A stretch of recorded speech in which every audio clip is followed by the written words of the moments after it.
Picture this. A grand ballroom, 500 of England's finest, candlelight catching the diamonds around every neck, and in the center of it all the Duke of Ashford, standing tall, radiant, utterly at ease. At his side, not his wife. Eleanor, the Duchess of Ashford, stands 3 feet away, alone, holding a glass of champagne she hasn't touched. She has been his wife for 11 years. She has run his household, raised his reputation, smiled at his guests, and swallowed her pride more times than she can count. And tonight, her husband turns to the room, raises his glass, and says the words that will echo through London society for the next decade. Allow me to introduce the woman who holds my heart, the true Duchess of Ashford. The woman on his arm smiles like she's won something.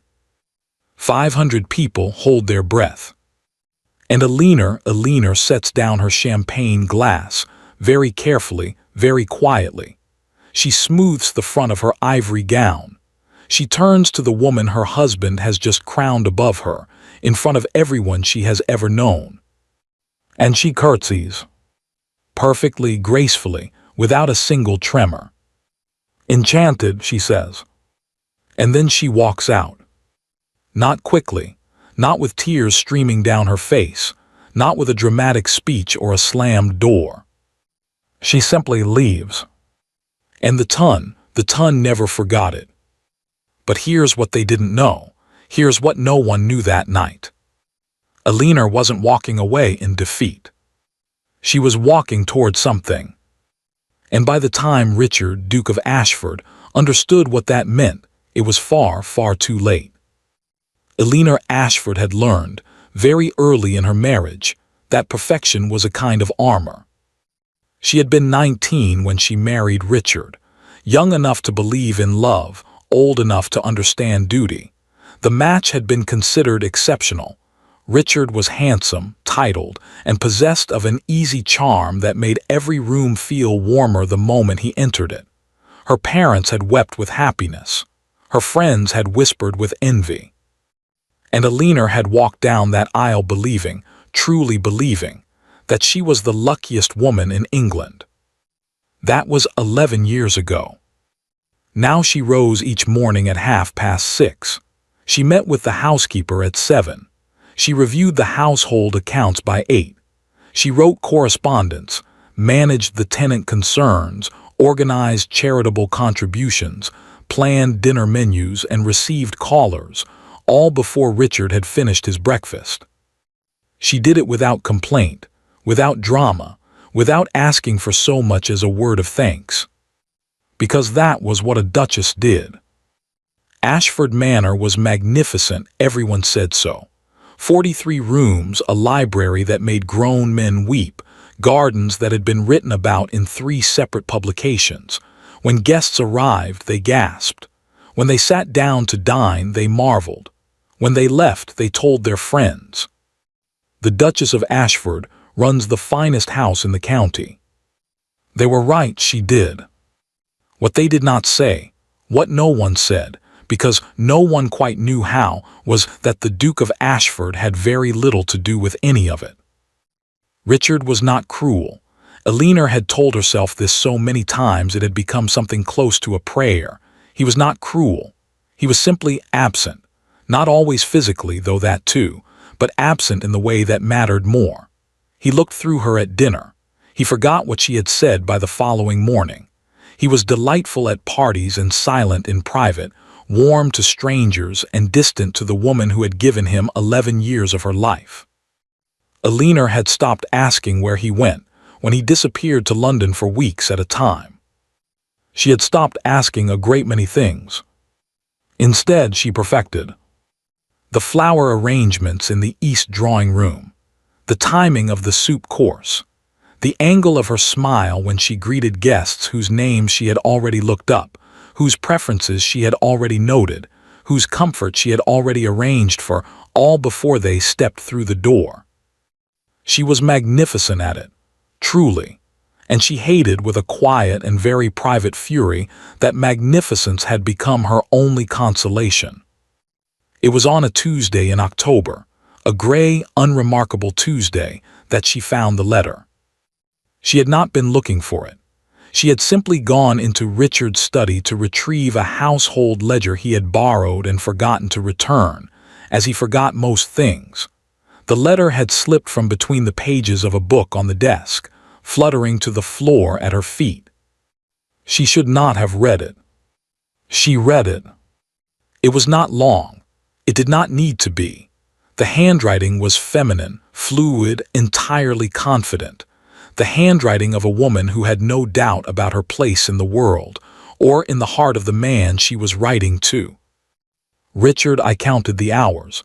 Come back to me soon, your V***. That was all. Eleanor stood in the study for a long moment. The fire crackled. Outside, the gardener was doing something to the roses. A clock ticked on the mantelpiece. She folded the letter. She placed it back exactly where it had fallen.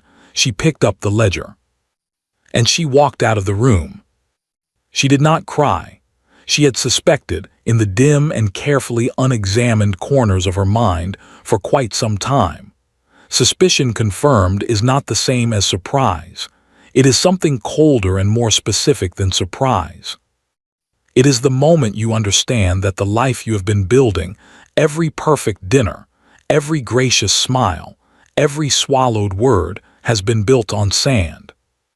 She went to her sitting room. She sat down at her desk, and she wrote a letter to her father's old solicitor, a man named Mr. Graves, whom she had not contacted in 3 years, and whom she trusted more than anyone alive. She asked him a single question.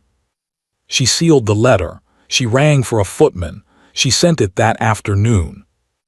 And then she went downstairs and hosted 6 guests for dinner with such warmth and elegance that 3 of them wrote to her afterward to say it had been the finest evening of the season. She had become very, very good at this. But something had changed. Something very quiet and very permanent. Eleanor Ashford had stopped building a life for Richard. She had started, without quite knowing it yet, building one for herself. The invitation had come from Lady Pemberton herself. That alone meant something. Cecily Pemberton was not a woman who issued invitations carelessly. Her autumn ball was the event by which the entire season was measured. To be invited was confirmation that you existed, socially speaking. To be excluded was a quiet but unmistakable death. Eleanor had attended every year for the past decade. This year the invitation had arrived addressed to the Duke and Duchess of Ashford as always. But Richard had mentioned it first, which was unusual. Richard rarely mentioned social engagements in advance. He simply appeared, or he didn't. The Pemberton ball, he had said over breakfast, not looking up from his newspaper. Friday, we'll go together. Together, an odd word Eleanor had thought. They attended things together frequently, in the sense that they arrived in the same carriage and occupied the same room. But together implied something more deliberate, something arranged. She had noted it, filed it away, said nothing. She wore ivory that evening. She always wore ivory. It had become her signature, the color the ton associated with her the way they associated certain words with certain people. Ivory, elegant, composed, the Duchess of Ashford. Her maid had dressed her hair with small pearl pins, and she had worn the Ashford diamonds, her right, her inheritance by marriage, cold and brilliant at her throat. She looked as she always looked, precisely as a duchess should. The Pemberton house was ablaze with light. Carriages lined the street 3 deep. Inside, 500 people moved and murmured and glittered, a vast organism of silk and ambition and carefully managed reputation. Eleanor moved through it the way she moved through everything, gracefully, unhurriedly, speaking to everyone, overlooking no one, remembering names and faces and small details that made people feel seen. Your mother is recovering well, I hope. Your son, he's at Oxford now, isn't he? What a remarkable season for your roses. I noticed them last time I passed. She was good at people. She had always been good at people. It was perhaps the one thing that required no performance, no armor. She was genuinely curious, genuinely warm, and people felt it. Richard was across the room. He had been across the room since they arrived. This, too, was not unusual. What was unusual was the woman beside him. Eleanor noticed her the way you notice something that doesn't belong, not dramatically, not with a thunderclap, but with a small, precise wrongness.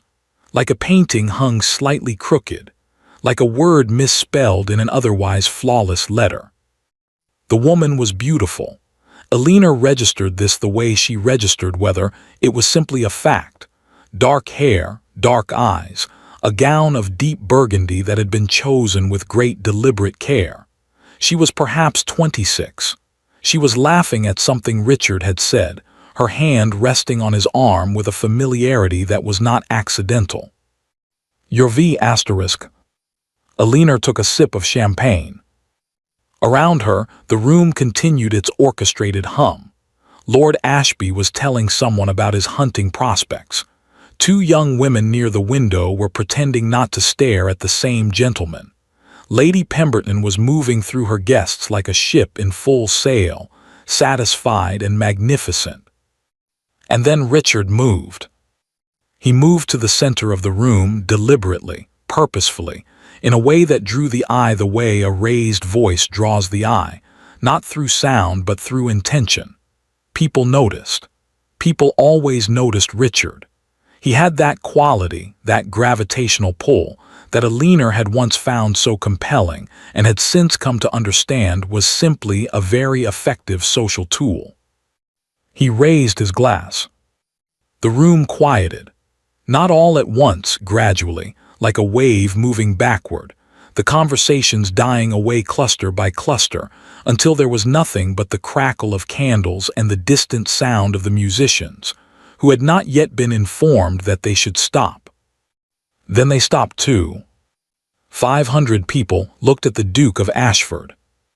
He smiled. That smile, Eleanor knew that smile. She had watched it work on 100 rooms. "Friends," he said. His voice carried beautifully. It always did. "You have shown my family such extraordinary generosity over the years, and tonight I find I cannot in good conscience continue without honesty." A murmur, soft, uncertain. Eleanor did not move. She stood perhaps 15 feet away, a glass of champagne in her hand, her face arranged in an expression of polite attention. Her heart was beating very fast. She did not allow this to show. "There are those among you who have known me long enough to know that I have not always been the pause, a self-deprecating tilt of the head, the man I ought to have been. But love, as they say, clarifies a man. It strips away pretense. It demands truth." The woman in burgundy had moved to his side. His hand found the small of her back. "Allow me to introduce the woman who holds my heart," Richard said. "Miss Vivienne Marchand, the true Duchess of Ashford." The silence that followed was the loudest thing Eleanor had ever heard. It was not a short silence. It expanded, filling every corner of the Pemberton ballroom, pressing against the gilded walls, rising to the painted ceiling. 500 people held 500 breaths. Eleanor felt it, the moment the entire room turned to look at her. Not at Richard, not at Vivienne. At her. Because that was the thing about a public humiliation of this particular kind. It required a witness. It required the humiliated party to be present, to be seen, to confirm by their reaction what had just been done to them. Richard had chosen to do this here tonight in front of everyone because he needed an audience. He needed the ton to see Eleanor reduced. She understood this. In the space of 3 seconds, standing in the candlelight with 500 pairs of eyes on her face, she understood it completely. And something happened inside of her. Something she had not expected. The fear dissolved. The humiliation, the hot, nauseating wave of it that had risen the moment she heard the words receded. pulled back like a tide, and what remained underneath was something much quieter, much cooler, and infinitely more dangerous. Clarity. She had been building her life on sand. She had known it since Tuesday, and now Richard had done her the extraordinary favor of setting fire to the sand in public so that there could be no more pretending. Very well. Eleanor Ashford set down her champagne glass on the tray of a passing footman. She smoothed the front of her ivory gown with one hand, a gesture so habitual it required no thought. She lifted her chin precisely 1 degree. And she walked toward them. The crowd parted. Of course it did. She was the Duchess of Ashford, and she moved like one. She stopped in front of Vivienne Marchand. The young woman's dark eyes met hers. There was triumph in them, barely concealed, bright and hungry. She had expected tears. She had expected a scene. She had expected Eleanor to crack, to crumble, to provide the spectacle that Richard had arranged this evening to produce. Eleanor looked at her for one long, unhurried moment. Then she curtsied. It was a perfect curtsy. The curtsy of a woman who had been performing them since childhood, who had curtsied to queens and countesses and foreign dignitaries, who could execute one in her sleep, deep enough to be respectful, unhurried enough to be absolutely deliberate. She rose. Enchanted, she said. Her voice did not shake. She held Vivienne's gaze for 1 beat longer. Then she turned, not to Richard. She did not look at Richard, and she walked toward the door. Not quickly, not slowly. At exactly the pace of a woman who has somewhere better to be. She collected her wrap from the footman in the entrance hall. She stepped out into the cool October night. The Ashford carriage was waiting. She had known it would be. She had always known where everything was. That was what she did, and she told the driver to take her home.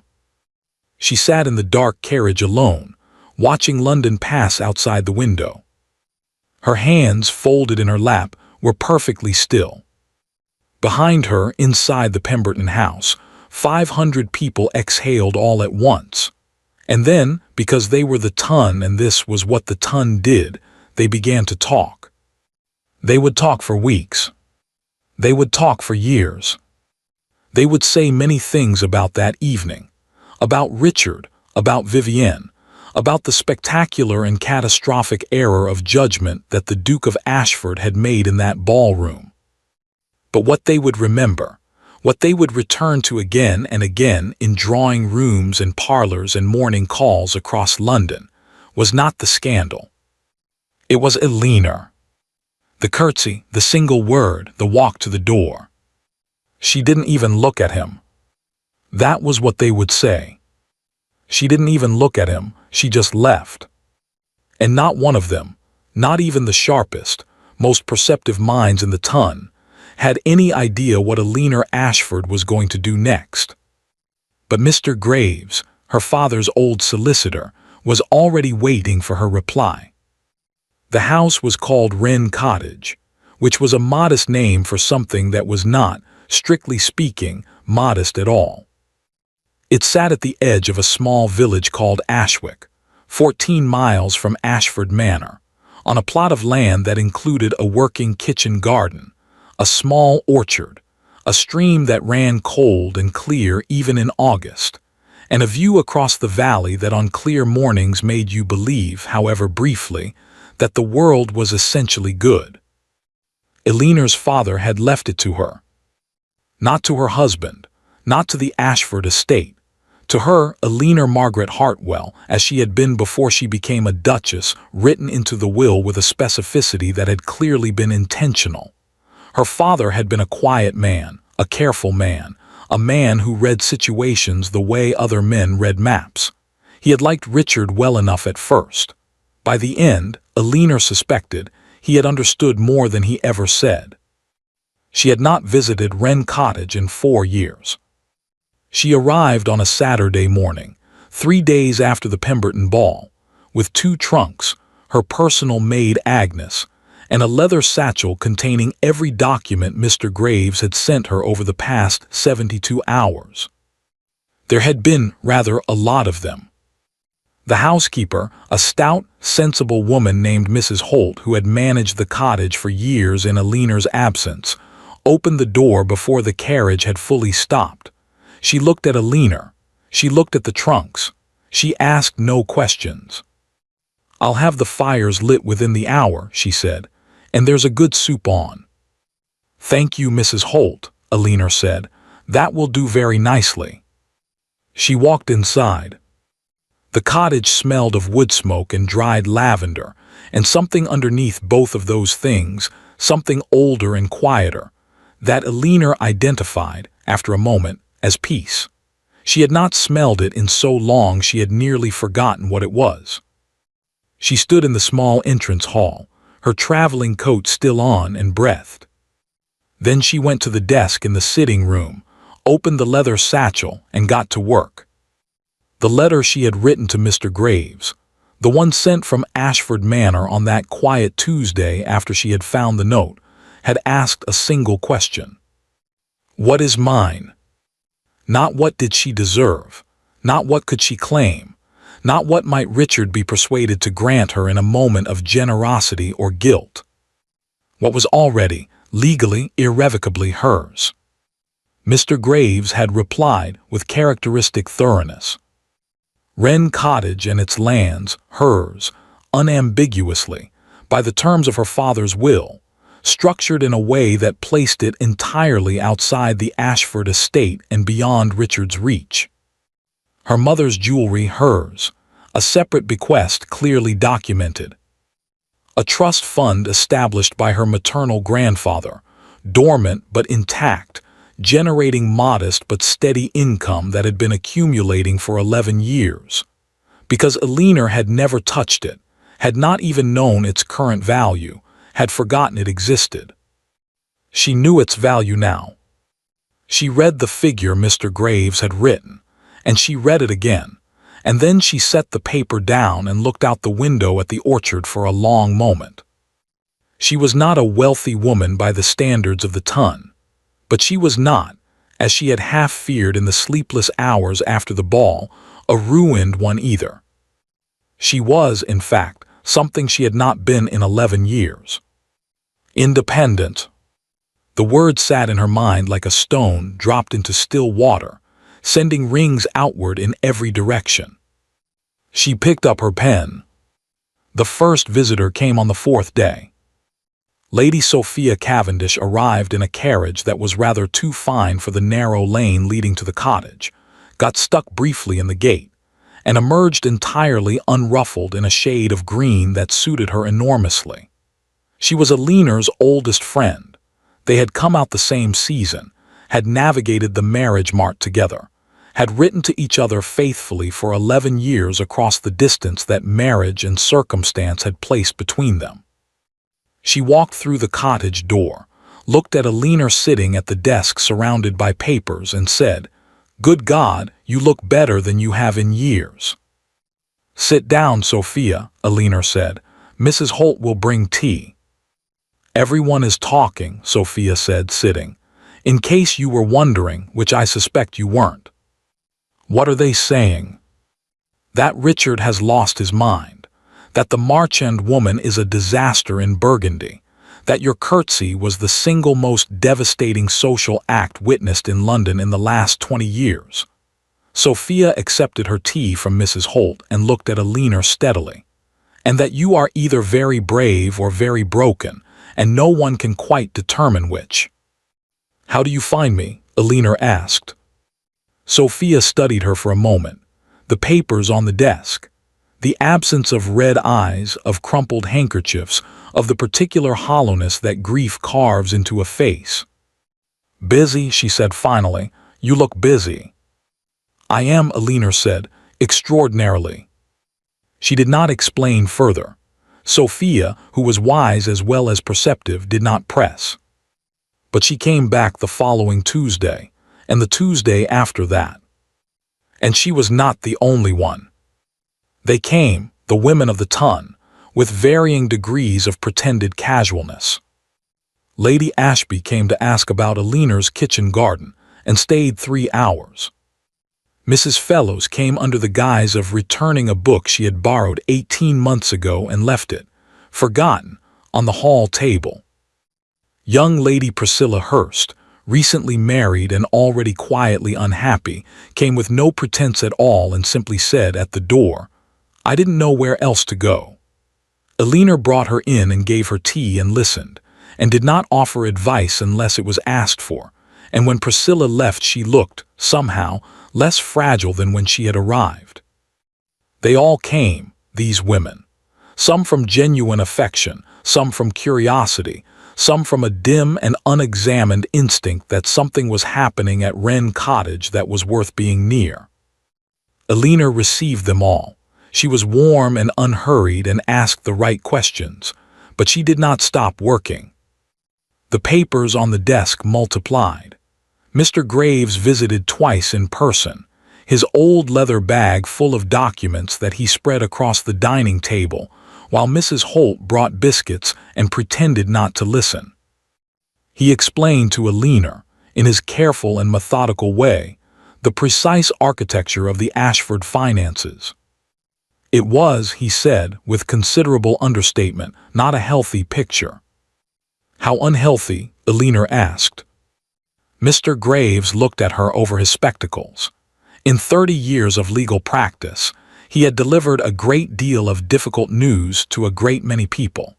He had never delivered it to anyone quite as composed as the woman sitting across from him. "The Duke," he said, "has been borrowing against the estate for approximately 6 years. The amounts are significant. The creditors are beginning to notice that the repayments are irregular. And Miss Marchand." A pause. Miss Marchand's circumstances prior to her association with the Duke were also irregular. There was a previous connection, some years ago, with a baronet in Derbyshire. He is no longer in possession of his family estate. Alina looked at the orchard through the window. "I see," she said. She picked up her pen. "Mr. Graves," she said, "I should like to understand everything, not the simplified version, everything." He looked at her for a moment. Then he reached into his bag and produced another folder of papers, thicker than the first, and placed it on the table. "I was rather hoping you would say that," he said. It was on a Wednesday evening, 3 weeks after Alina had arrived at Wren Cottage, that she first encountered Lord William Cavendish. She had known of him vaguely, Sophia's husband's younger brother, widowed some years ago, something to do with land management and agricultural reform, quietly well regarded in the county. She had met him perhaps twice at large gatherings where he had made no particular impression, which she now understood said more about the gatherings than about him.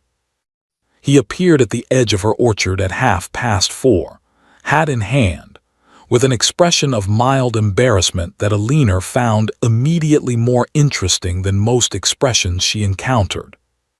"Lady Ashford," he said, "forgive me. I'm your neighbor. My property borders yours along the eastern hedge. I've been meaning to call properly, but I didn't want to." He paused. "Intrude seems like an inadequate word." "Overwhelm," Alina suggested. Something shifted in his face, not quite a smile but the precondition of one. "Yes, that." "You're not overwhelming me, Lord Cavendish. Would you like to see the orchard? I've been trying to determine whether these apple trees are salvageable, and I find myself unqualified to judge."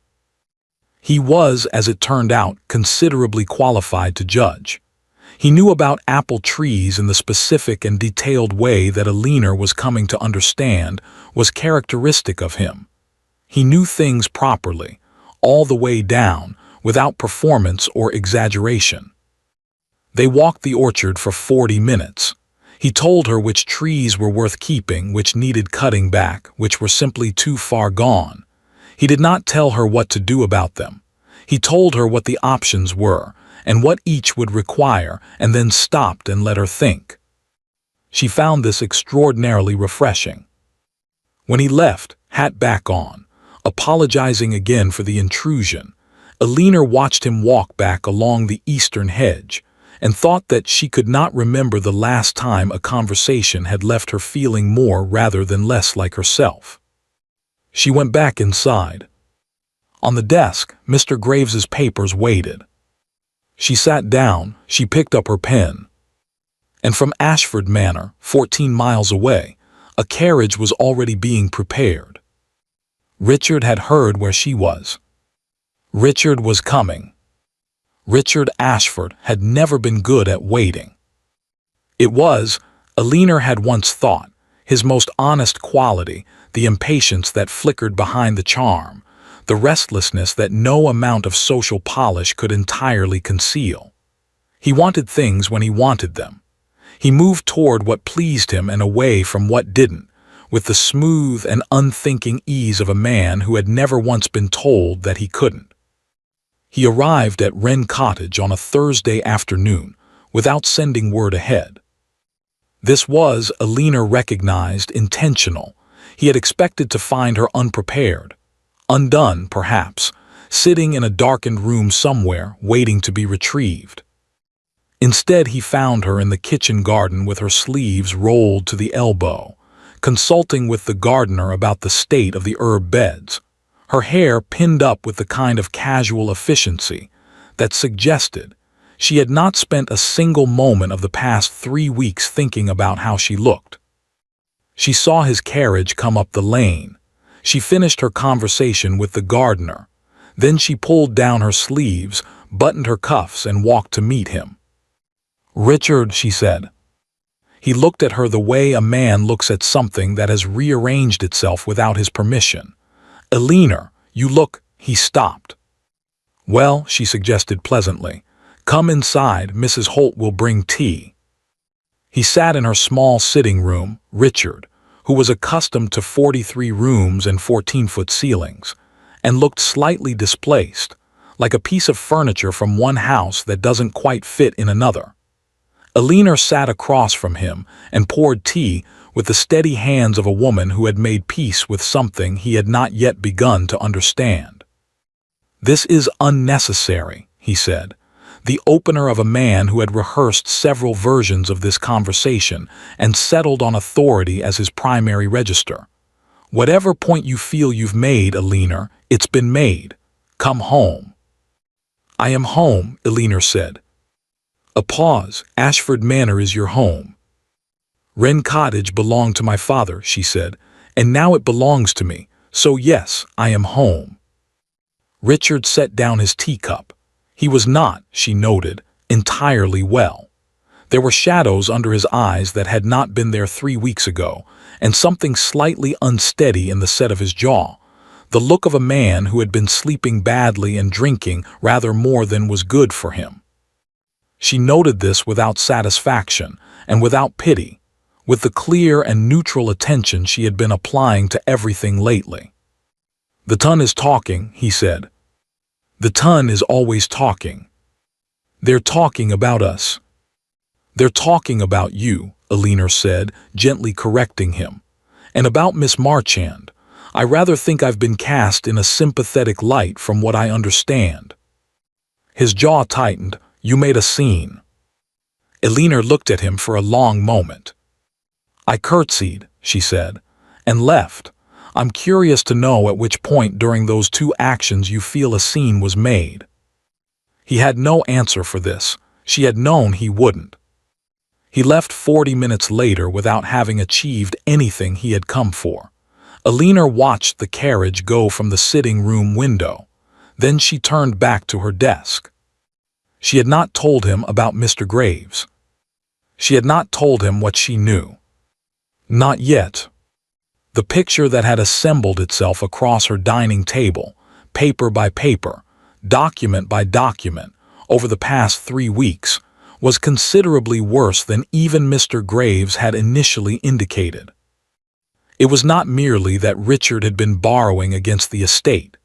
It was the nature of what he had borrowed for, and from whom, and on what terms, and, most critically, What had happened to the money once it left his hands? The timeline, as Mr. Graves had reconstructed it, was precise and damning. 6 years ago, Richard had made a series of investments, a shipping venture, a land development scheme in the north, something vaguely described as a continental trading enterprise, all of which had performed disastrously. The losses had been substantial. Rather than absorb them, reduce his expenditure, and rebuild quietly, which would have been unglamorous but survivable, Richard had borrowed to cover the losses, and then borrowed again to cover the interest on the first borrowing. And then, when that structure began to wobble, had borrowed from sources that a man of his position should never have approached at all. Private creditors, moneylenders operating in the margins of respectable society, men who were not impressed by titles and not patient about repayment schedules. Alina read the names in Mr. Graves's careful handwriting and felt a cold and specific horror that had nothing to do with her own situation. And then there was Vivienne. Miss Vivienne Marchand had arrived in Richard's life approximately 4 years ago. Precisely, and Alina did not think this was coincidental, at the point when his financial difficulties had become serious enough to require distraction from. Mr. Graves had been thorough about Vivienne as well. Her name had not always been Marchand. She had been born Vivienne Moore in Bristol, the daughter of a minor tradesman. She was intelligent, extraordinarily beautiful, and possessed of a talent for reinvention that Alina, in a different context, might have admired. She had moved through 3 different social circles in 10 years, each one a step higher than the last, leaving behind her a trail of men who had found their finances mysteriously depleted and their reputations mysteriously tarnished.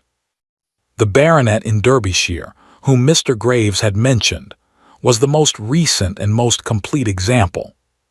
Sir Edmund Price had met Vivienne 4 years ago, had been entirely captivated, had spent 3 years allowing himself to be separated from every financial and social advantage he possessed, and had ended the association, if one could call it an association when only one party understood what it actually was, without his estate, without his standing, and without any clear understanding of exactly how it had happened. Sir Edmund, Mr. Graves noted delicately, was not a stupid man. He was simply a man who had wanted very badly to believe something that was not true. Alina recognized this dynamic.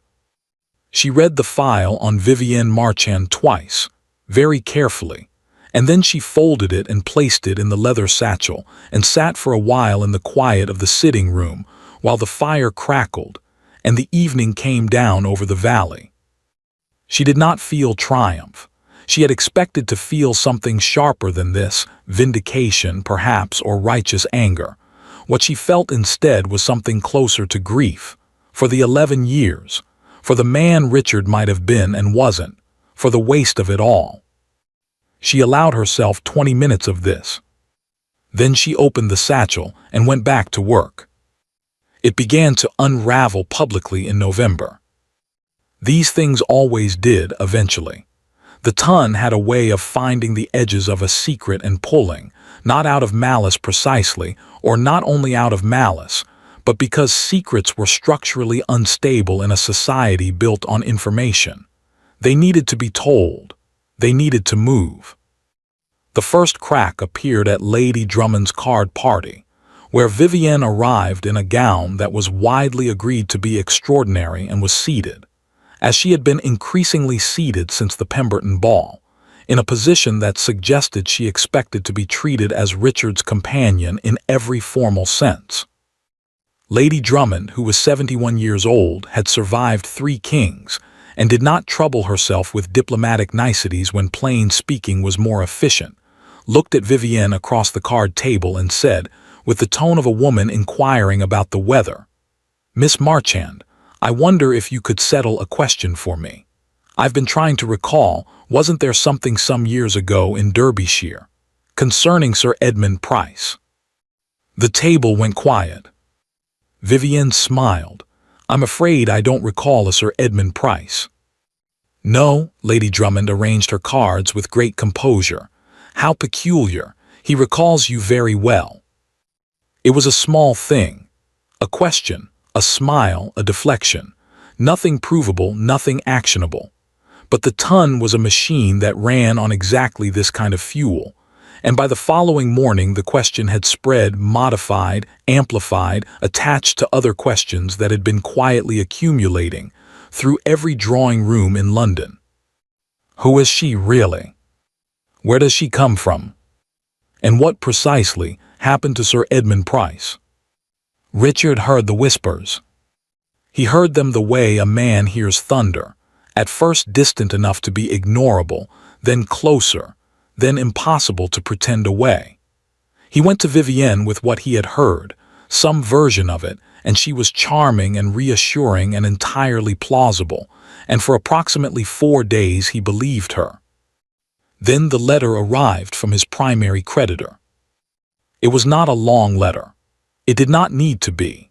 It informed him, in the clipped and businesslike language of a man who had extended considerably more patience than his terms required, that the outstanding balance on the Duke of Ashford's account had reached a figure that necessitated immediate discussion, and that if such discussion was not forthcoming within 30 days, the matter would be referred to his legal representatives.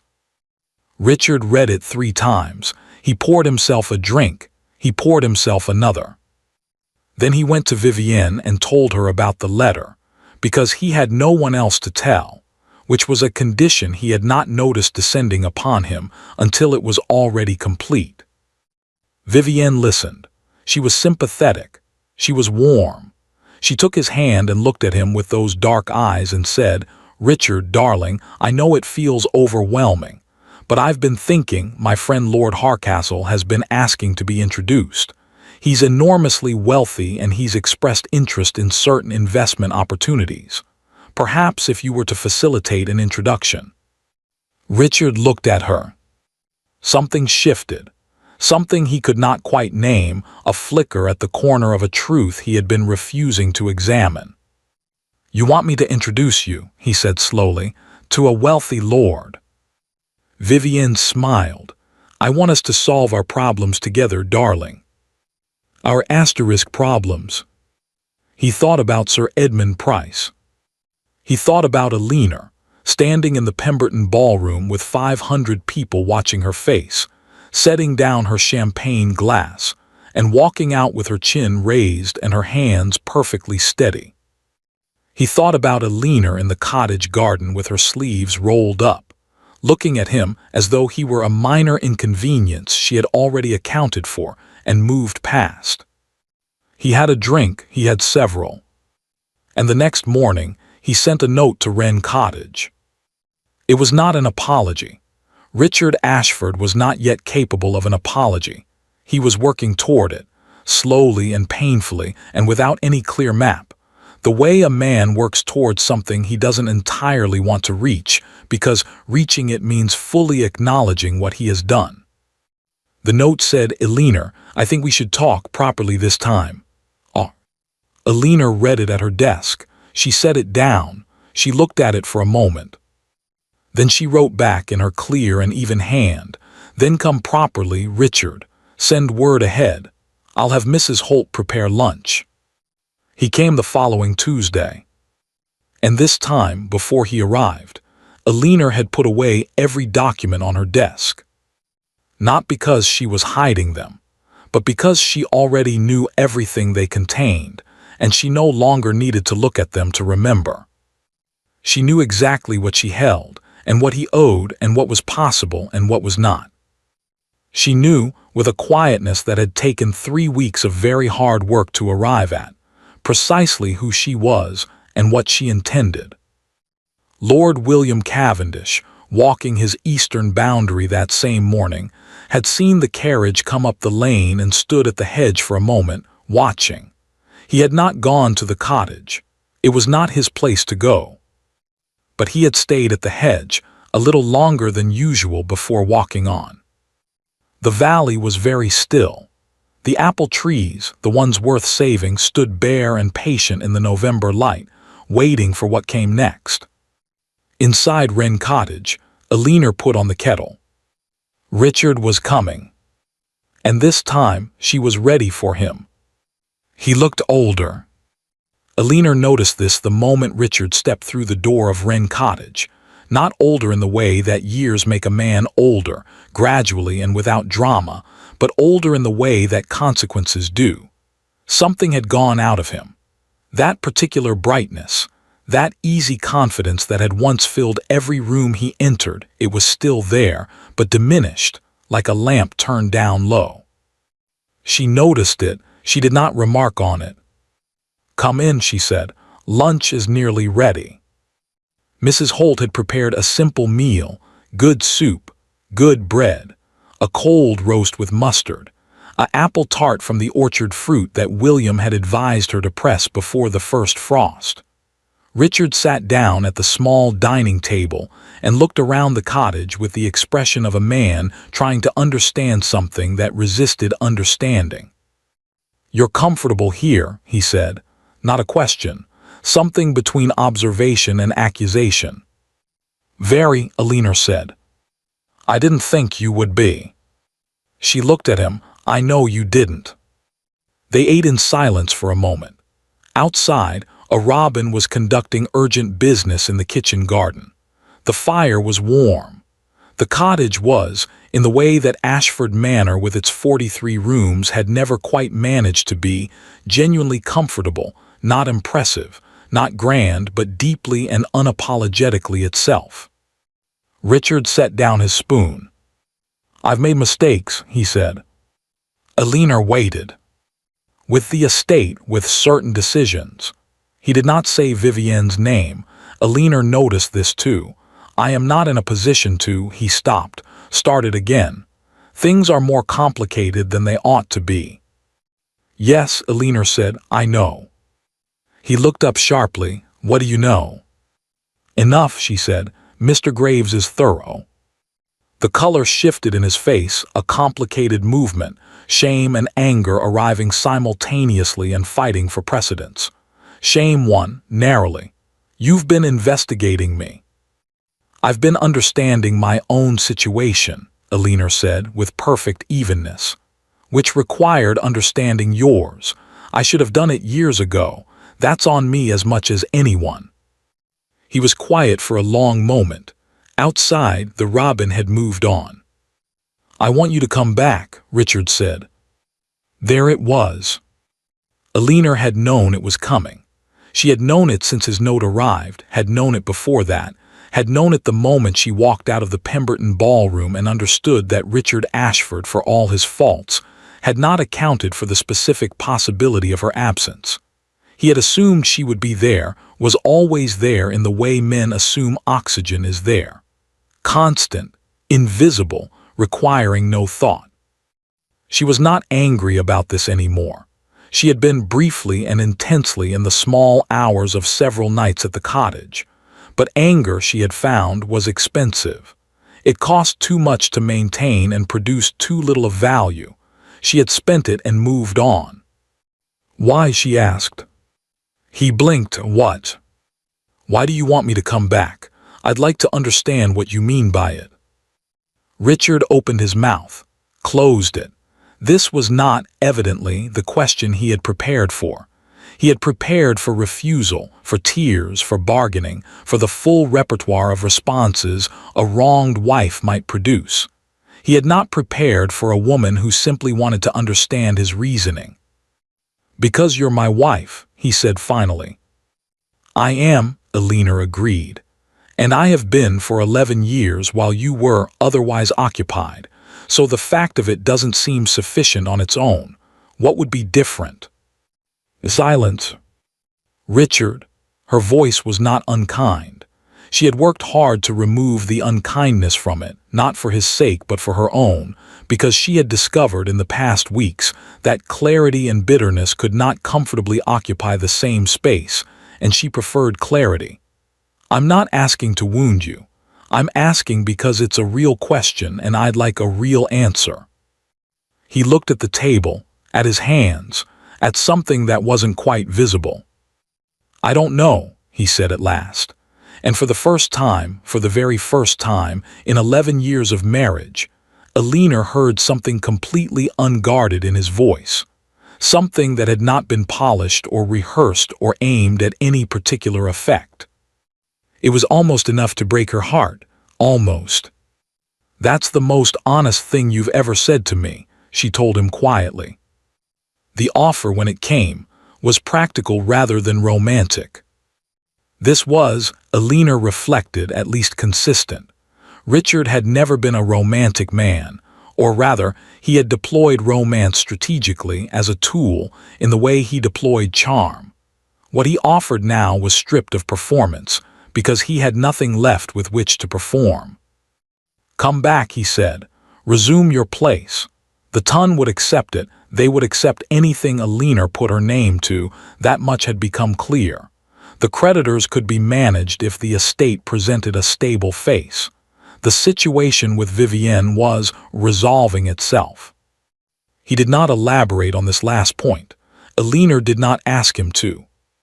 In exchange, he searched for the word present. He would be present. Alina listened to all of it. She listened the way she had learned to listen in the past weeks, fully, without preparing her response while he spoke, without the half-attention of a woman who already knew what she thought. She gave him the courtesy of being genuinely heard. Then she was quiet for a moment. "No," she said. Not harshly, not with triumph, simply no. Richard stared at her. "I'm not coming back to Ashford Manor," Alina said. "Not on those terms, not on any terms that look like the last 11 years. I won't do it, Richard. Not because I want to punish you, I don't. Punishment is exhausting and I have better things to do with my time. But because going back to what we had would be," she considered the word carefully, "dishonest. And I find I can't do dishonesty anymore. I've used up my entire supply." "Then what?" His voice had an edge, not anger exactly, but the raw sound of a man who has run out of moves. "What do you want, Alina? Tell me and I'll—" "I don't want anything from you," she said, and the simplicity of it seemed to strike him like something physical. "That's rather the point. I have what I need. I have this house and my father's trust and my own mind, which it turns out is quite a good one when given the chance to operate freely. I don't need you to give me anything. I need you to understand that." Richard sat across from her and looked, for the first time she could remember, genuinely lost. She felt for him then. Not love, not the love she had arrived at marriage with, which had been real enough in its way and deserved better than what it received, but something human and unavoidable. He was a man who had built himself entirely on surfaces, and the surfaces were gone, and underneath was someone who had never learned what to do without them. "What happens to us?" he asked. "I don't know yet," Alina said honestly. "But whatever it is, it will be the truth. That's more than we've had in a very long time." He was in the lane, waiting for his carriage to be brought round, when Lord William Cavendish appeared at the eastern gate. It was entirely accidental, or it appeared entirely accidental. William had the gift, Alina had noticed, of appearing exactly where he was without apology or explanation, as though his presence required neither justification nor announcement. He had been checking his fence line, which was a legitimate activity. He had not known, or had chosen not to know, whether Richard's carriage would still be there. The two men looked at each other across the lane. They had known each other for years, had moved in overlapping circles, had hunted on adjacent land, had sat at the same tables at the same dinners. They were not enemies. They were not friends. They were two men who had always understood each other's measure and found the measurement, in each case, instructive. "Cavendish," Richard said. "Ashford." William's voice was neutral, not cold, not warm, precisely calibrated. A pause. The carriage was not yet visible. "Your neighbors," Richard said. He said it in the tone of a man discovering something he should have known sooner. "Along the eastern hedge," William said. Your wife's apple trees are in better shape than they were. Good soil there." Richard looked at him for a long moment. Then he looked back at the cottage, where Eleanor had returned to the sitting room window, not watching exactly, but present in the way she was always present, aware of everything, missing nothing. And Richard Ashford, Duke of Ashford, educated at Eton and Oxford, possessed of a title 400 years old, charming and handsome, and accomplished in every way that his world valued, felt, for the first time in his adult life, genuinely afraid of what he had lost. Not the wife, not even the marriage. The woman. The specific, particular, irreplaceable woman who had been standing right in front of him for 11 years, while he looked through her at things that were so much smaller and less worth looking at. His carriage came round the bend. He got in without another word. William watched it go. Then he walked to the cottage door and knocked. Eleanor opened it. "I saw," she said. "Come in, there's apple tart." He came in. They sat in the small sitting room with the fire and the tart and the quiet that had developed between them over the past weeks. A quiet that was not empty but full, the way the best silences are full, not with things unsaid, but with things that don't require saying. "He's going to fight this," William said eventually. Not a prediction, an observation offered without alarm. "I know," Eleanor said. "Are you all right?" She considered the question properly, the way she had learned to consider things. Not the reflexive asterisk, "Yes, quite, thank you" asterisk of 11 years of performed composure, but the real answer found by actually looking. "Yes," she said, "I rather think I am." William looked at her. In the firelight, with the tart half-eaten between them and Mr. Graves's leather satchel on the desk, and the apple trees standing bare in the last of the evening light, he looked at her in a way that was entirely different from the way anyone had looked at her in a very long time. Not at the Duchess, not at the surface, at Eleanor. "I should tell you something," he said. She waited. "Richard and I were friends once, before you married, quite good friends." He was quiet for a moment. "I was there the season you came out. I saw you at 3 different events before he did. I thought," he stopped. "What did you think?" Eleanor asked. "I thought you were the most interesting person in the room," he said simply. "Every room. I thought it every time, and then he saw you and I stepped back. Because that was the kind of man I thought he was at the time." A pause. "I was wrong about that." Eleanor looked at the fire for a long moment. "Why are you telling me this now?" she asked. "Because I've been your neighbor for 3 weeks," William said, "and your friend for 2, and I find I'm running out of patience with not being honest." He met her eyes. "I'm not telling you to do anything with it. I just wanted you to know that someone saw you before all of this. Someone noticed." The fire crackled.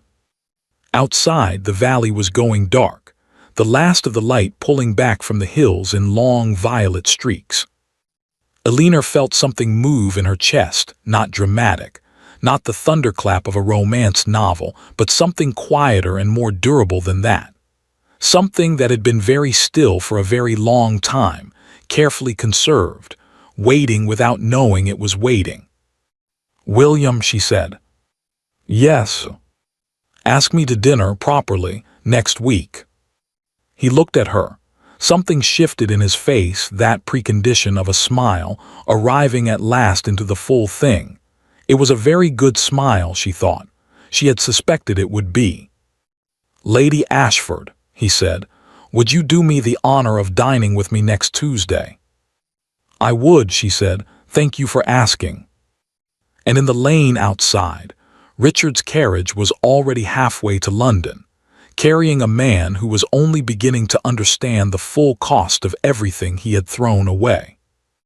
Vivienne Marchand made her final mistake on a Thursday. This was, in retrospect, entirely in character. Vivienne operated on instinct, sharp, quick, predatory instinct that had served her extraordinarily well for a very long time. The problem with instinct, as opposed to judgment, is that it does not slow down when slowing down is what the situation requires. It simply continues, full speed, in the direction it has always gone. And Vivienne had always gone toward the next thing. The next thing in November of that year was Lord Hardcastle.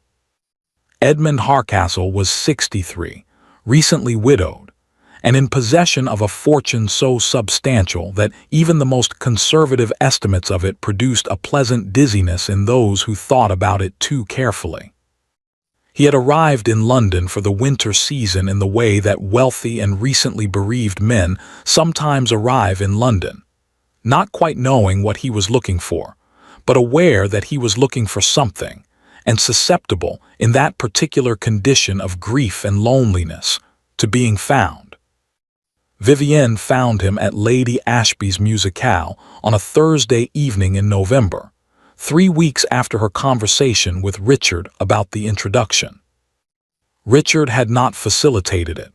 Richard, in the end, had not done much of anything, had retreated into a fog of whiskey and uncharacteristic silence that Vivienne had initially interpreted as a temporary condition, and was beginning to suspect was something more permanent and inconvenient. No matter, she had never needed a door opened for her. She was perfectly capable of opening doors herself. She was magnificent that evening. She knew it, she could feel it, the way an athlete feels when everything is working perfectly, every movement precise and effective and apparently effortless.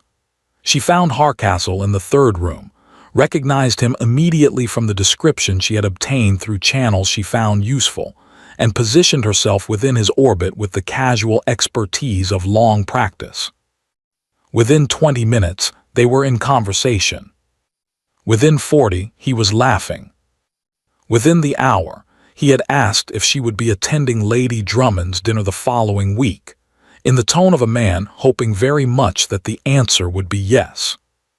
What Vivienne did not know, could not have known, because she had not been paying sufficient attention to the currents moving through the Tun in the past weeks, too occupied with the deteriorating situation at Ashford Manor to track the social weather with her usual precision, was that Lord Hardcastle was Lady Drummond's nephew.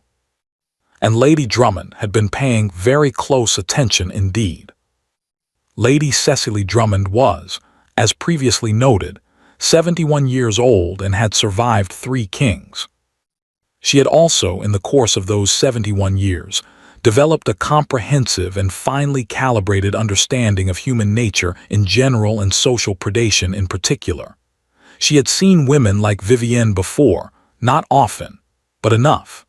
She recognized the type the way an experienced gardener recognizes a particular weed, not with alarm, but with the calm and practical intention of removing it before it spreads. She had been gathering information for 6 weeks. She had written to acquaintances in Bristol. She had written to a friend whose husband moved in the financial circles where Sir Edmund Price had once been prominent. She had had 2 very interesting conversations with Mr. Graves, not about Aline's affairs, which were not her business, but about certain other matters, which were. She had, in short, done what Aline had done, but from a different angle and with the resources of 71 years of social leverage behind her. She was ready. Lord Hardcastle mentioned Vivienne Marchand to his aunt on Friday morning, over breakfast, with the shy enthusiasm of a man who has met someone interesting and wants to share it with someone he trusts. Lady Drummond listened. She poured more tea. She set down the pot with great care. Then she told her nephew, in precise and measured terms, exactly what she had learned about Miss Vivienne Marchand, formerly known as Vivienne Moore of Bristol, in the past 6 weeks. She did not sensationalize. She did not embellish. She simply told him the facts in order, with the documentary evidence she had assembled placed on the breakfast table between them. Lord Hardcastle, who was 63 but not stupid, read every page. He did not attend Lady Drummond's dinner the following week. He did not send a note to Vivienne explaining his absence. He simply disappeared from her horizon, the way wealthy men disappear when they have been warned in time, cleanly and without drama. Vivienne noticed his absence. She inquired through intermediaries and received no satisfactory answer. For the first time in a very long time, she felt something unfamiliar. She felt the ground shift. It happened publicly on a Wednesday. These things, as Alina had observed, always did. It was a small gathering, by Ton standards, intimate, at the home of Lord and Lady Fenton, who occupied a position in London society precisely central enough that what happened in their drawing room on a Wednesday evening would be thoroughly disseminated by Thursday morning. Vivienne arrived. She had been arriving at these gatherings with increasing confidence over the past months, since the Pemberton ball, since Richard's announcement had seemed to clear a path for her, to establish her place in a world she had been working toward for years. She had not noticed that the path had been quietly closing behind her. She noticed now. She was not excluded. It was nothing so legible as exclusion. It was subtler than that. The Ton worked in subtleties, in the slight coolness of a greeting, the microseconds hesitation before a smile, the way a conversation seemed to conclude naturally just as she approached. It was the technique of a society that had been managing its own membership for centuries and had developed the art of freezing someone out to a precision that left no visible marks. She moved through the room and felt it, the temperature dropping, degree by degree as she passed. Lady Drummond was there. Vivienne had known she would be. She had prepared for it, had told herself that the old woman's questions at the card party had been nothing, had been managed, had left no lasting impression. But Lady Drummond was talking to Lord Fenwick, and as Vivienne passed she heard, clearly, calmly, in the carrying voice of a woman who knew exactly how far her words would travel, the words Bristol and Price and asterisk extraordinary coincidence, wouldn't you say? Vivienne stopped. Lady Drummond looked at her. It was a look of complete and unhurried composure, not hostile, not triumphant, simply clear, the look of a woman who knows exactly what she knows and intends to go on knowing it, publicly and without apology, for as long as necessary. Vivienne understood in that moment, with the instinctive clarity that had always been her greatest asset, that she had lost this particular game. The question was only what form the losing would take. She chose, to her credit, a dignified exit. She did not make a scene. She did not confront Lady Drummond or attempt a public denial or do any of the things that would have made it worse. She collected her wrap with composure, cited a headache to her hostess, and left. Outside in the carriage alone, she sat in the dark for a long time. Then she made calculations. Vivienne Marchand was, above all things, a practical woman. She came to Richard on Thursday morning. He had not been expecting her. He was in the study at his London house, staring at a letter from his solicitor with the expression of a man reading his own sentence, when she was announced. He looked up. Something moved across his face, relief, habit, the memory of warmth, before something more recent and more complicated settled over it. Vivienne. She sat down across from him. She was beautifully dressed, as always. She did not waste beauty, not even now. But something had changed in her face. The performance was still there, but it was running on reduced fuel, and he could see, for the first time, the machinery beneath it. He wondered how long it had been visible, and he had simply chosen not to look. "I'm going to Paris," she said. Richard stared at her. "There are people there I know," she continued. "Opportunities that are better suited to my current situation." She paused. Something crossed her face that might, in different circumstances, have been regret. "I think we both know this has run its course." "You're leaving," he said flatly, without inflection. "I'm being sensible," she said, "which is more than you've been, darling, if we're being honest." And then, because she was who she was and could not quite resist it even now, "You should have managed your finances better. I can't work with nothing." Richard looked at her for a long moment. He thought of Eleanor sitting across from him at the small table in the cottage, asking him in that clear and steady voice why he wanted her back. What would be different? What he actually meant by it, treating his answers as though they mattered, as though he were someone worth the effort of real questions. He thought of the contrast. "Goodbye, Vivienne," he said. She left. And Richard Ashford, Duke of Ashford, sat alone in his study with the solicitor's letter and the silence and the full, unobstructed, merciless view of the past 4 years. What he had allowed, what he had chosen, what he had destroyed, and for the first time permitted himself to see it completely. It was not a comfortable thing to see. He poured a drink. He set it down without touching it. He picked up a piece of paper. He wrote for a long time.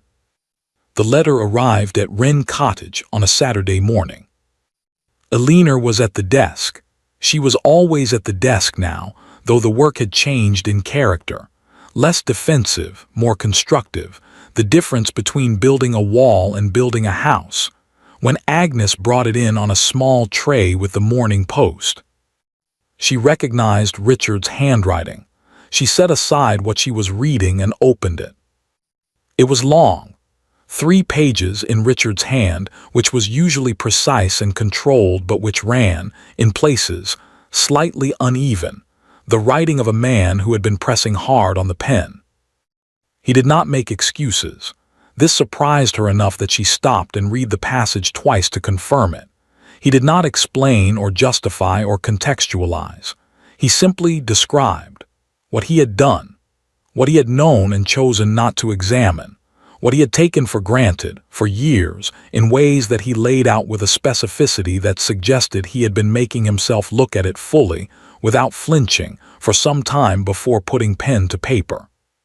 He said he was sorry. He said it was insufficient. He said he knew it was insufficient and was saying it anyway, because she deserved to hear it even if it changed nothing, and he was finished prioritizing his own comfort over what she deserved. He said, and this was the line that Eleanor read 3 times, sitting at her desk in the cottage with the Saturday morning light coming through the window and the fire going quietly and the apple trees bare in the garden. "I think I have loved you for a long time without knowing what love actually required of me. I know now. It required everything I withheld. I'm sorry I learned it too late." Eleanor set the letter down. She sat for a while. She did not cry. She had thought she might when this moment came, had anticipated it, had felt the potential of tears, had been prepared for them. But what arrived was not tears. It was something quieter, something like the final click of a door closing, not slammed, not locked, but simply shut, gently and completely, on a room she had lived in for 11 years and was now, at last, leaving properly. She folded the letter. She placed it in the drawer of her desk. She did not write back, not that day. The document arrived on Monday. It came from Mr. Graves, as everything useful came from Mr. Graves, with a cover letter that was 2 sentences long and characteristically precise. "The attached represents the instrument you requested some weeks ago. Circumstances have now aligned to make execution possible. I await your instructions." Eleanor set it on the desk. It was a formal separation agreement, not a divorce, which remained practically impossible, but something that achieved most of the same things through different means. Separate maintenance, separate residence, full control of her own finances and property, no requirement of cohabitation or public association beyond the minimum demanded by their legal status. Freedom in every sense that practically mattered. All it required was her signature. She sat at the desk for a long time. Outside, she could hear William in the orchard. He had come that morning to look at the drainage along the eastern boundary, which had been causing problems, and had stayed, as he often stayed now, moving quietly through the property doing useful things and asking nothing in return. She could hear the occasional sound of him, a footstep, a brief exchange with the gardener, and the sound was ordinary and steady, and entirely unlike anything she had previously understood home to feel like. She picked up the pen. She looked at the document. She looked at it for a long time.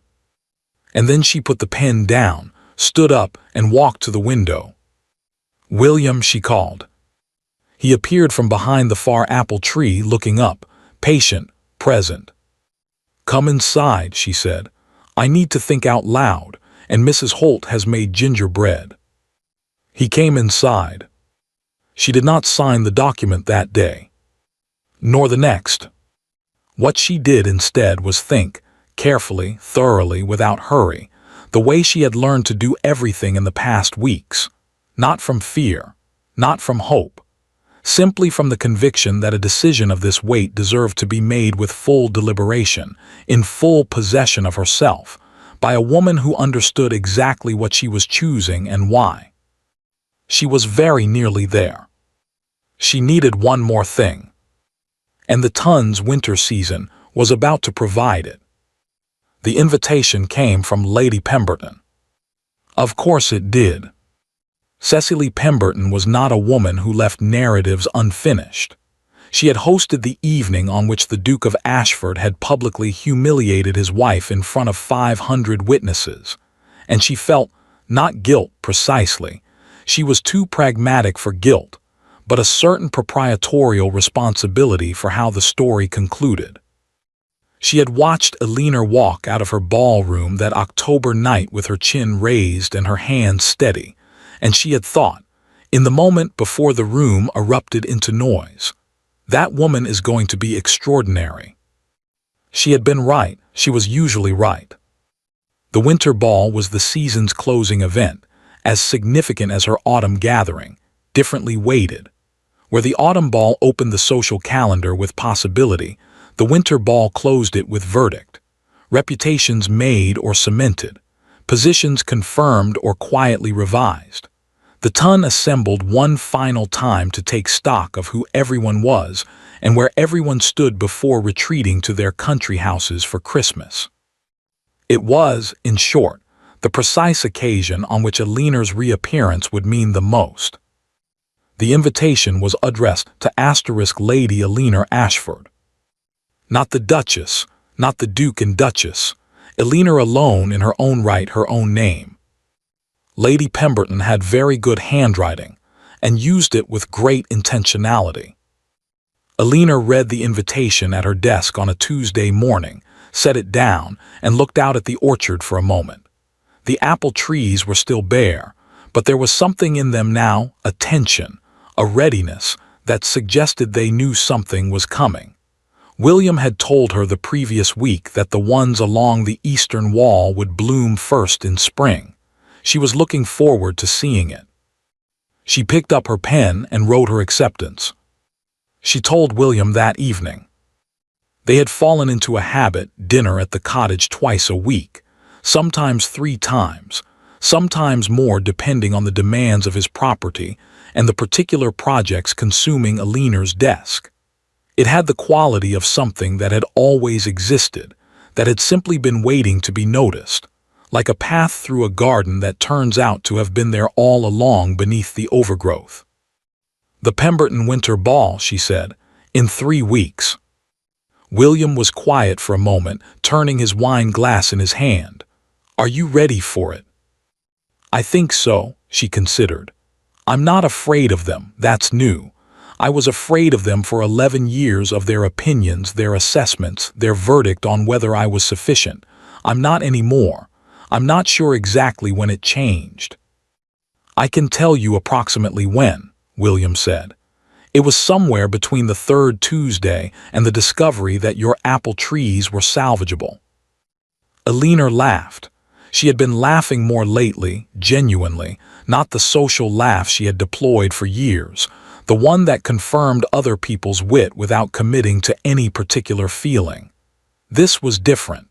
It came from somewhere unguarded. "Will you come?" she asked. He looked at her across the small table, in the firelight, with the steady directness that she had come to understand was simply his nature.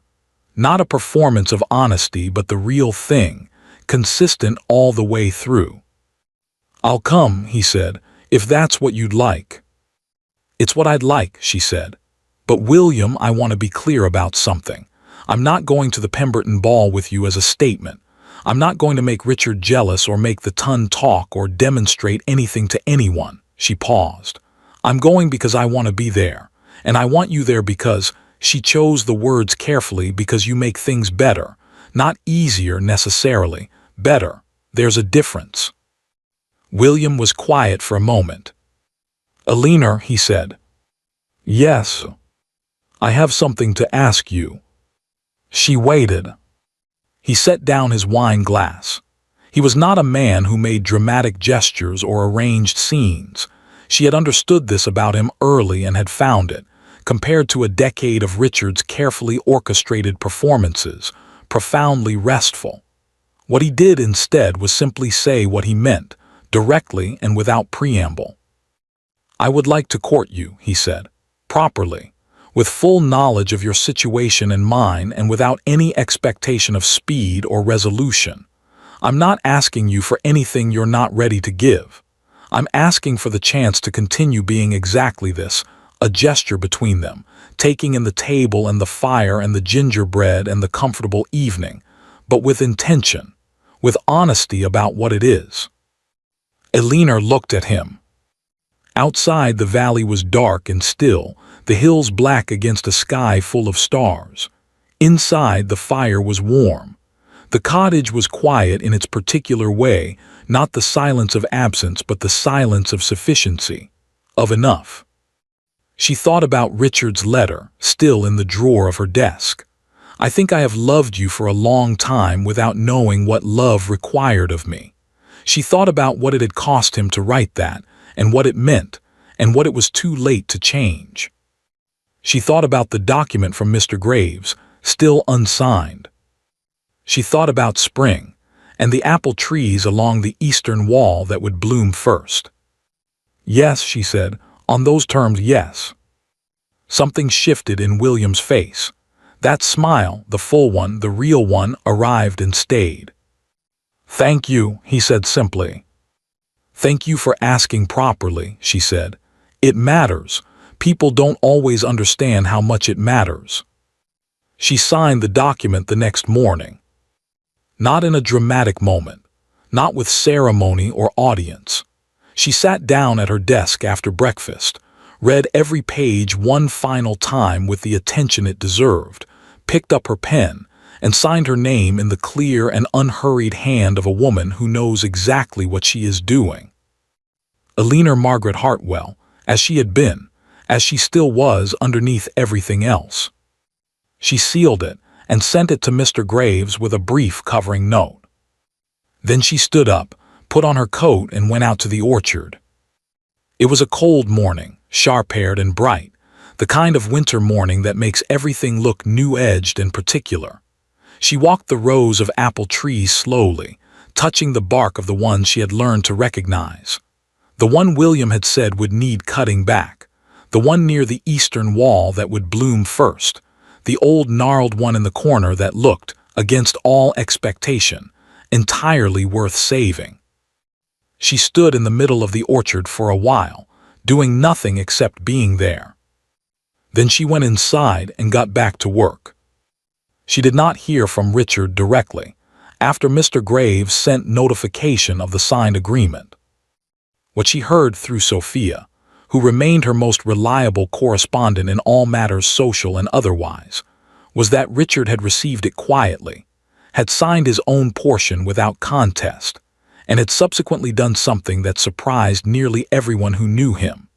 He had dismissed his London solicitors, engaged a new firm, and begun the slow and apparently genuine work of addressing his financial situation through means that involved actual economy rather than further borrowing.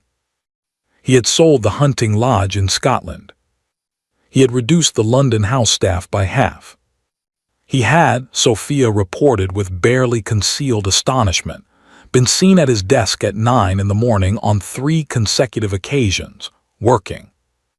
"He looks terrible," Sophia said, when she visited the cottage a week before the Pemberton ball. "I mean that kindly. He looks like a man who has stopped pretending, which is always alarming to witness but generally a good sign for the long term." "He'll be all right," Elinor said, and she meant it not as consolation, not as performance of generosity, but as genuine assessment. Richard was not a bad man. He had been a careless one, a selfish one, a man so accustomed to the world arranging itself around his comfort that he had never developed the muscles required to arrange himself around anyone else's.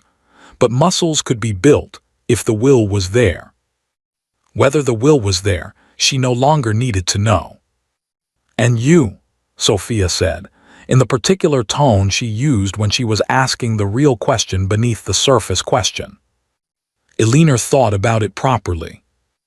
"I have a cottage," she said, "that smells of wood smoke and lavender. I have apple trees that will bloom in spring. I have Mr. Graves, who is the most useful man I have ever known, and Mrs. Holt, who makes gingerbread that I am fairly certain is supernatural in origin. I have you." A pause. "And I have William Cavendish, who asks real questions and listens to the answers and knows the difference between the trees worth saving and the ones that are too far gone." Sophia looked at her for a long moment. "You're happy," she said. Not a question. A kind of wondering recognition, the expression of a woman watching something she had hoped for arrive. "I'm better than happy," Elinor said. "I'm myself. It turns out they're not the same thing at all." The night of the Pemberton Winter Ball was clear and cold, the sky above London enormous and starlit, the kind of night that makes a city feel briefly like it might be worth all the trouble it causes. Elinor arrived alone. She had discussed this with William and they had agreed she would arrive alone, make her entrance on her own terms, and he would follow shortly after. It was important. They both understood without much discussion that she walk into that room by herself. Not to prove anything. Simply because it was true she was herself, standing on her own ground, and that should be visible from the start.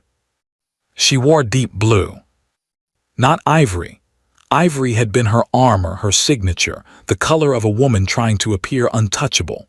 Blue was something different, warmer, more deliberate, the color of a choice rather than a defense. Her maid had dressed her hair simply, and she wore her mother's sapphires, which she had not worn in years, which were hers and had always been hers and looked, she thought, exactly right. She stood in the entrance of the Pemberton ballroom and paused for one breath.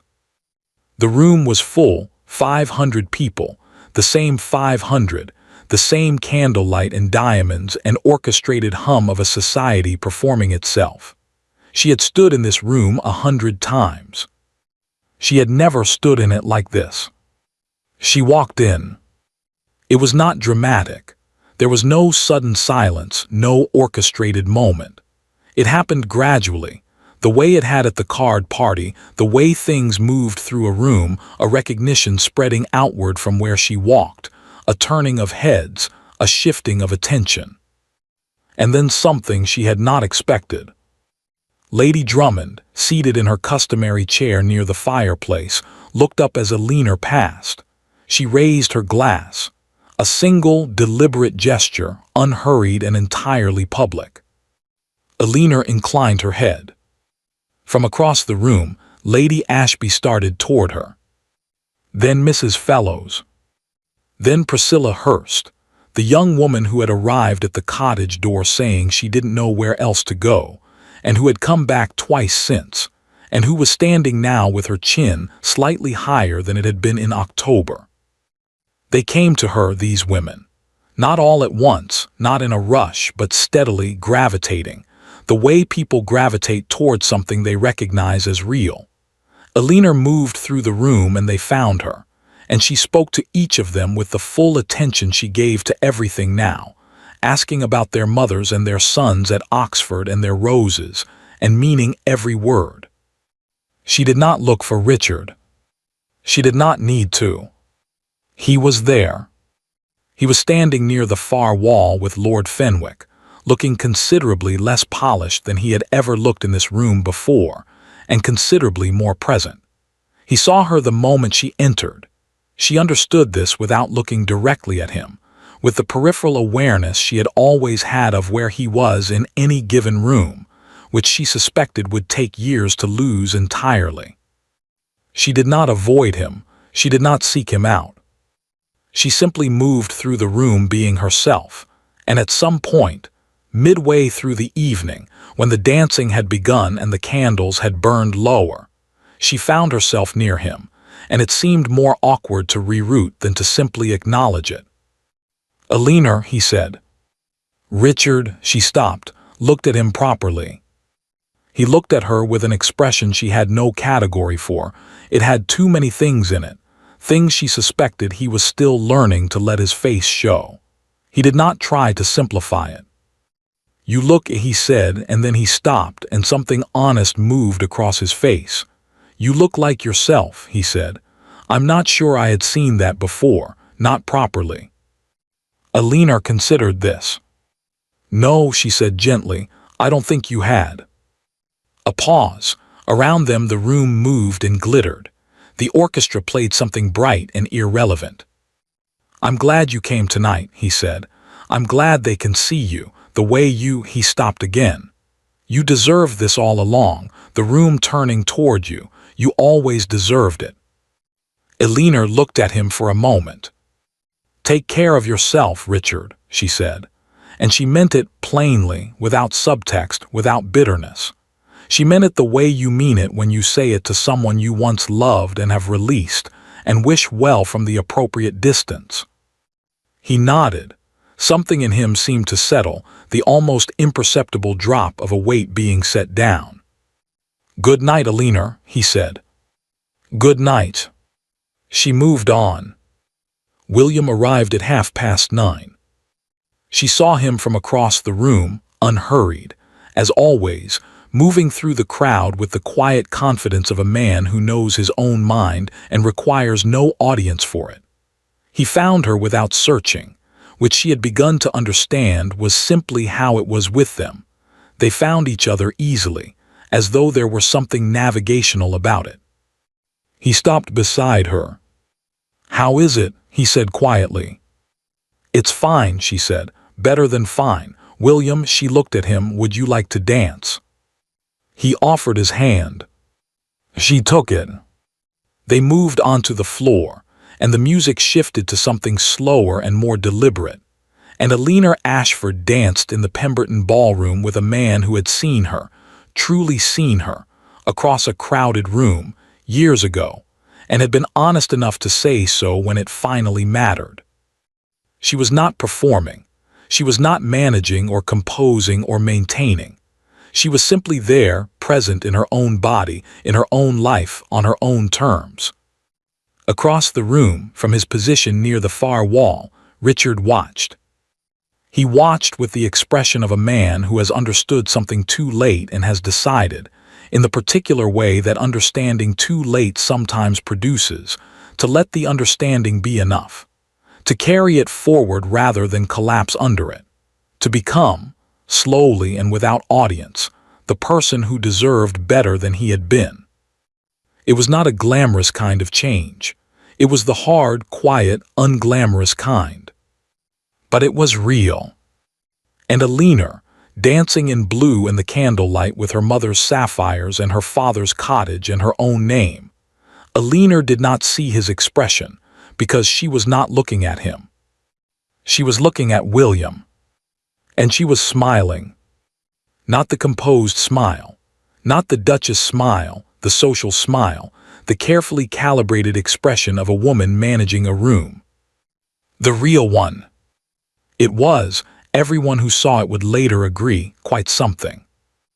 Lady Pemberton, watching from her customary vantage point near the entrance, observed the room with the satisfaction of a woman who has arranged things well. She had not, strictly speaking, arranged any of this. But she had created the conditions. She had sent the invitation worded precisely as it was worded. She had ensured Lady Drummond was seated where she was seated. She had selected the orchestra, and the orchestra had, serendipitously, chosen to play what they were playing at exactly the right moment. She raised her glass of champagne. To no one in particular. To the room, perhaps. To the evening.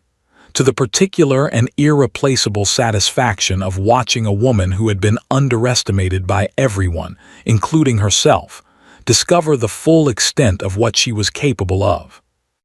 The ton never forgot it, they would say, for years afterward. They would mean the curtsy at the Pemberton Autumn Ball, the single word, the walk to the door.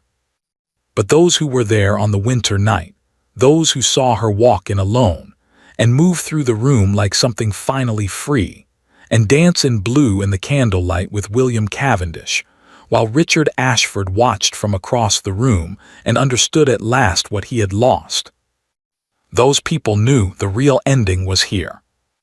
And it was magnificent. The school had no grand name. Elinor had considered giving it one, something classical, something that would look well on a brass plate by the door, and had decided against it. Names like that were for institutions that needed to impress people. This one didn't need to impress anyone.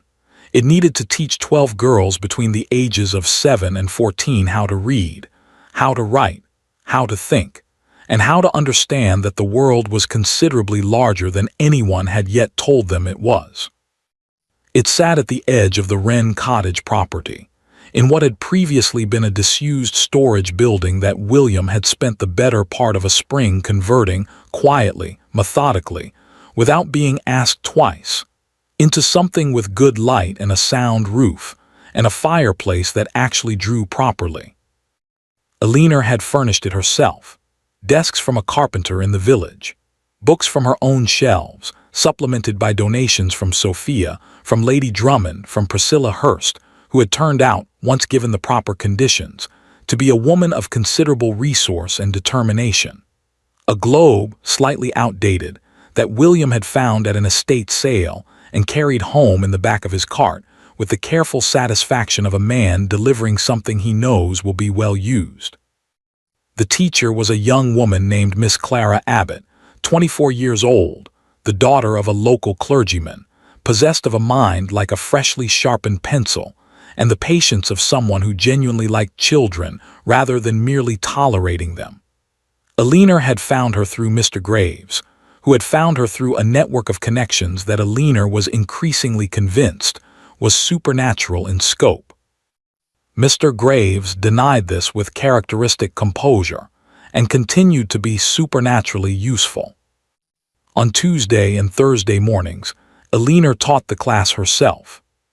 She taught them history, not the history of kings and battles which they could find in any book, but the history of women who had done things, made things, changed things, often without anyone writing it down. She told the stories the way you tell stories when you know they matter, not as lessons, not as improving examples, but as true accounts of real people who had been alive and thinking, and finding their way through a world that did not always make it easy. The girls listened with the particular quality of attention that children produce when they understand, instinctively, that what they are hearing is actually meant for them. Elinor loved those mornings with a specificity and completeness that surprised her every time. Wren Cottage had expanded slightly. Not dramatically, Elinor had resisted the instinct to improve, which she recognized as a remnant of 11 years of Ashford Manor, of always needing things to be more larger, more impressive. The cottage was what it was. It was enough. It was, in fact, more than enough. But the study was larger now, with better shelves, and the kitchen garden had been properly reorganized so that it actually produced what it was supposed to produce in the quantities.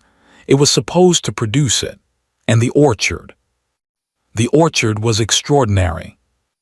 The apple trees along the eastern wall had bloomed first, as William had predicted, in a long and extravagant rush of white blossom that had arrived in April and lasted 3 weeks and made Alina, who had not expected to be moved by apple blossom, stand in the middle of it one morning and feel something so complete and uncomplicated that she hadn't known quite what to call it at the time.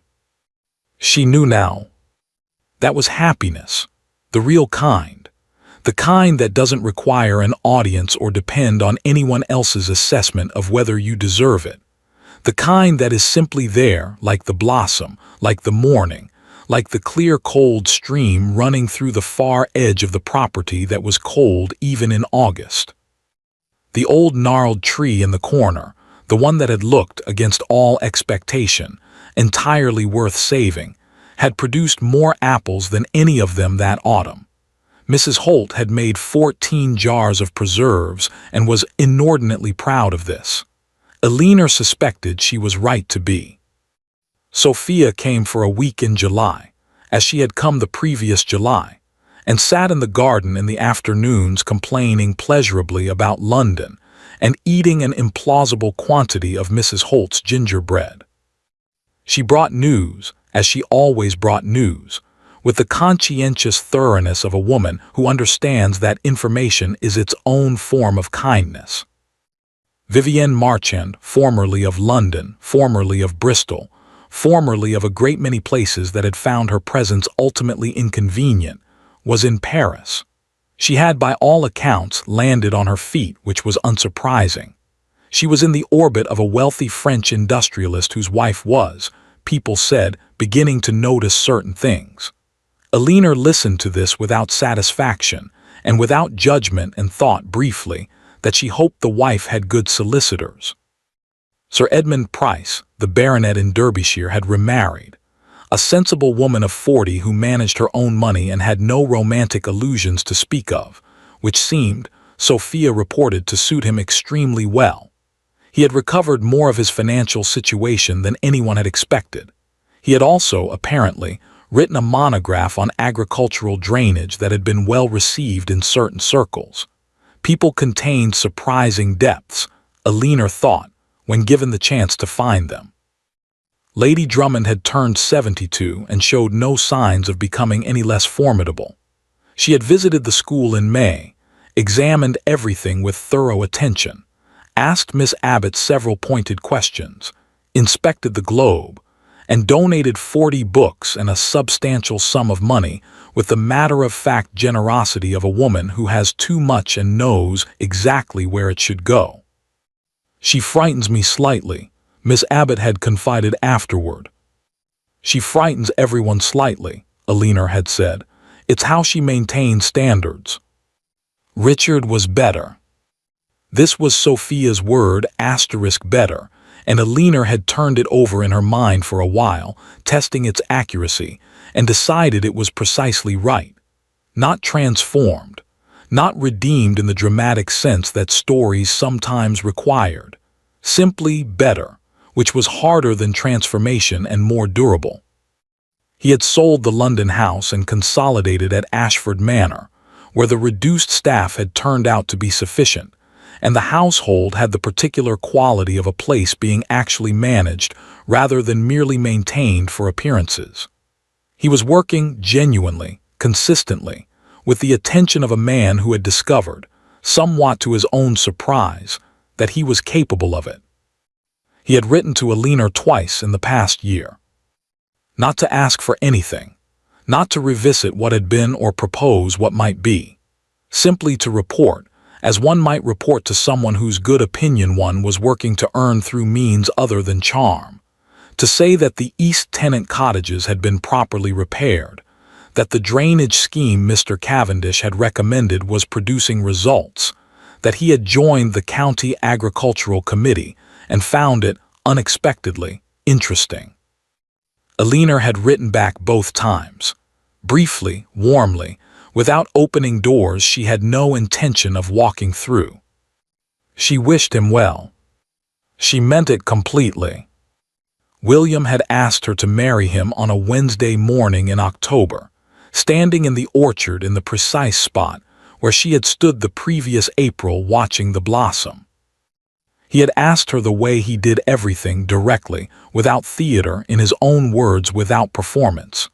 He had told her that he loved her in the specific and detailed way that meant he had been paying attention, not to the Duchess, not to the reputation, not to the story the Ton had made of her, but to her, to the way she listened, to the precision of her thinking, to the particular quality of her laughter and the way she moved through the orchard in the mornings, and the fact that she had once spent 45 minutes in genuinely heated discussion with Mr. Graves about the proper interpretation of a property boundary clause, and had been, in William's quiet assessment, entirely correct. He had said, "I know your situation is complicated and your independence is hard one, and I would never ask you to compromise it. I'm asking you to add to it if you'd like. I'm asking if you'd like a partner in the full sense of the word. Someone who will be on your side, not in front of you, not behind you, beside you." Eleanor had stood in the October orchard and looked at him for a long moment. She had thought about 19 and the walk down the aisle and the belief, genuine and complete, that she was the luckiest woman in England. She had thought about what luck actually was, whether it was circumstances or whether it was something else, something internal, a quality of attention and honesty and willingness to keep going when going was difficult. She had thought about the apple trees. "Yes," she had said, "I would like that very much." They had been married in December. Small, quiet, entirely themselves. The cottage and the orchard and the people who actually mattered, which turned out to be fewer than Eleanor had spent 11 years trying to impress, and more than she had feared in the darkest of those nights at Ashford Manor when the silence had felt like a verdict. Sophia had wept throughout and claimed afterward that she hadn't. Mr. Graves had attended with the expression of a man whose work was complete and who was satisfied with the results. Mrs. Holt had made a cake of such extraordinary quality that it was discussed in the village for months. On a Tuesday morning in late autumn, 2 years and a few weeks after she had walked out of the Pemberton ballroom with her chin raised and her hands perfectly steady, Eleanor Ashford Cavendish sat at her desk in the cottage study and looked out at the orchard. The trees were bare again, patient, ready. William was somewhere on the property doing something useful, as he always was. The school was closed for the morning, but Miss Abbott had left 3 essays on Eleanor's desk for her to read, written by the older girls on the subject of women they admired, and Eleanor was looking forward to them the way she looked forward to very few things, with uncomplicated anticipation, without performance, without any layer between herself and the pleasure of it. Mr. Graves had sent a letter yesterday about a potential expansion of the trust. She needed to think about it. Sophia was coming next week. The eastern apple tree, the one that bloomed first, had already shown the first faint suggestion of what would come in spring, a swelling at the tips of the branches that was barely visible unless you knew to look for it. Eleanor knew to look for it. She picked up her pen. She thought for a moment about what she would say if someone asked her, how she would account for the past 2 years, what she would tell the girls in the school if they asked her someday how she had gotten from there to here. She thought she would say this: "I did not leave to punish him. I left because I had spent 11 years building a life around someone else's comfort and had nearly forgotten that I was allowed to have one of my own. I left to find out who I was without the performance, without the armor, without the role. It took time. It took work. It took apple trees and a good solicitor and a woman named Mrs. Holt who makes gingerbread that I am still convinced is supernatural. But I found her. And it turns out she was magnificent." She put down the pen. Outside, the valley was still and bright, the hills clear against a pale autumn sky. The stream ran cold at the far edge of the property. The school sat quiet in the morning light, waiting for Thursday. Beside the desk, on a small table, not in a drawer, not put away, was Richard's letter. The one she had kept, not as a wound, not as a reminder of damage done, but as evidence of something she believed in, that people could be honest when it cost them something, that understanding could arrive late and still count for something, that the world was large enough to hold both what had been broken and what had been built from the pieces. She had told the girls last Tuesday about a woman who had walked out of a ballroom in the middle of being humiliated and had not looked back. She had not told them who the woman was. She suspected, from the way 3 of them had looked at her, that they already knew. She picked up Miss Abbott's essays and began to read. The fire crackled. The apple trees waited. And a leaner Cavendish, who had once been a perfect Duchess and had become, through difficulty and clarity and considerable quantities of gingerbread, something very much better, was entirely, completely, magnificently home. Thank you for listening to the story all the way to the end. Please tell us which city you're watching from and what the story made you feel. Don't forget to subscribe so you won't miss new stories.